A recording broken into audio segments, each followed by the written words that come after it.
story time is here again, and today we're going to be reading Henry, You're Late Again, which I think you'll find is a fun story. It's also written by Mary Bleckwehl, and if you remember back a week or so we read a story about, what was it called? Claire's hair. Remember all of Claire's hair, that red stuff that was all over the place? Well, that was Mary Bleckwehl. And so this is another story by her, and the illustrator is Barber. Okay, so Mary Bleckwehl, Henry, You're Late Again. And remember yesterday I was telling you that I've been contacting authors and asking them permission, and this is what Mary writes to me. Hi Diane, so fun to hear from you, and wonderful that you read Claire's hair. You are a BPP author, and what she means by that is Beaver's Pond Press, and that makes you family, as I am fine with having you read and record my books for your story time. My books are all produced by Beaver's Pond Press as well. I'm asking all of those who I grant permission to please mention that my books are available where books are sold on Amazon and by contacting me at my website, which is www.maryblackwell.com. And then she goes on to talk about how she has been in Hastings, and she said, I assume your grandson goes to Pinecrest. I love that place, and the second grade team has been so gracious and enthused to have me back each year. I have been at McAuliffe and Kennedy a couple times, and also had a visit planned to Kennedy this spring, but unfortunately that was canceled. She said she tries to do 30 to 40 school visits a year, and she was sad to miss her last weeks of author visits because of the COVID virus. So, interesting, maybe many of you from the Hastings area have met her before. I know Eli remembers that she came to Pinecrest. So, well, let's get started with our story.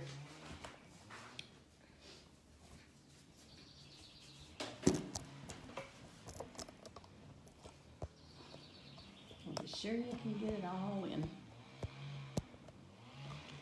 Henry, You're Late Again, written by Mary Evenson Bleckwehl, and illustrations by Barber.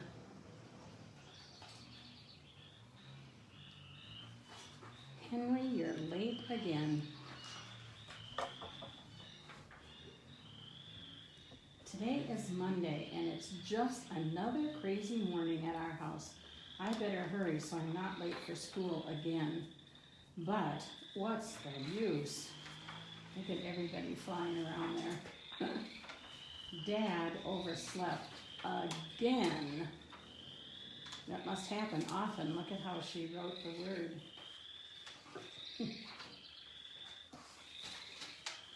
I know what will happen if I arrive at school late again.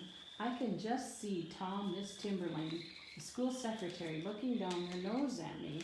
Her irritated voice will rumble, Henry, you're late again. I wonder if her father ever oversleeps.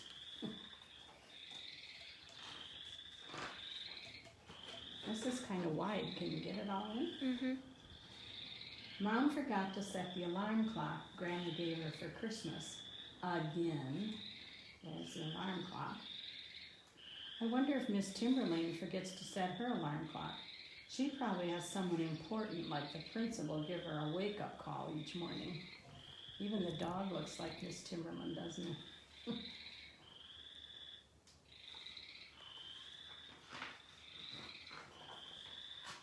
My sister Isabella can't find her polka-dotted socks, the ones that match her polka-dotted underwear. Again. Who's got the socks?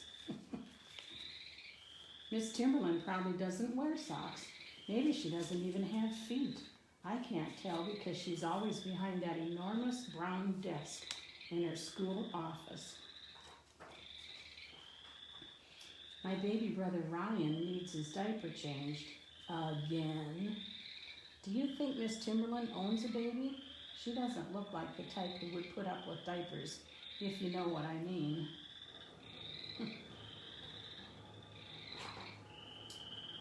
The zipper on my jacket just broke. Now that's never happened before. I doubt Miss Timberlane has a jacket. I've never seen her wear one. In fact, I've never seen her leave that desk to go anywhere. If she did, she might miss something important, like me coming in late again. Besides, Miss Timberlane doesn't need a jacket. She lives at school. At least that's what Sophie Hendrickson told me, and she's in 2nd grade.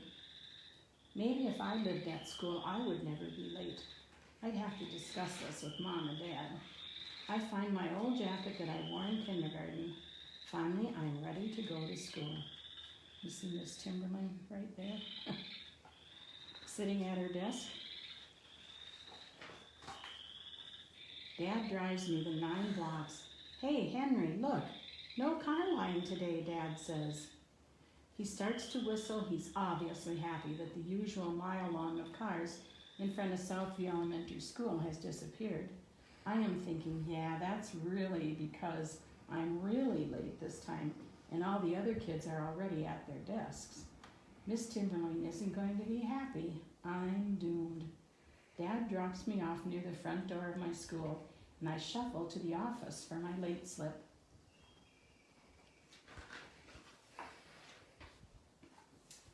Using my big muscles to heave the office door open, I nervously glance towards the secretary's desk. There she is, Miss Timberlane. But you'll never believe it. Miss Timberlane isn't looking down her nose at me. She isn't growling her usual, Henry, you're late again, at me. In fact, she's smiling at me. She must be sick.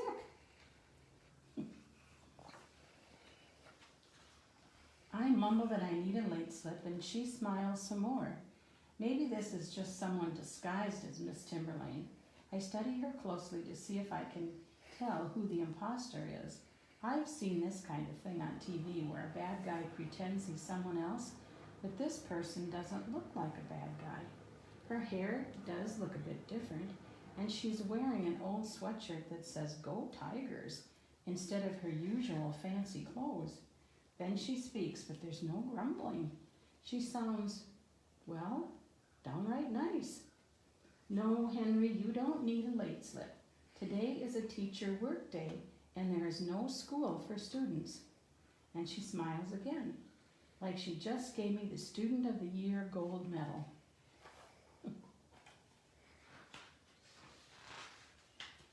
What? No school today? Can I trust Miss Timberlane? Or whoever this is? The gears in my head are turning. Wait a minute. If there's no school, then what is Miss Timberlane doing here? Secretaries don't have to be here on teacher workshop days. Using my super spy eyes, I peer around the office, looking for clues. I check out her desk and notice breakfast-like food.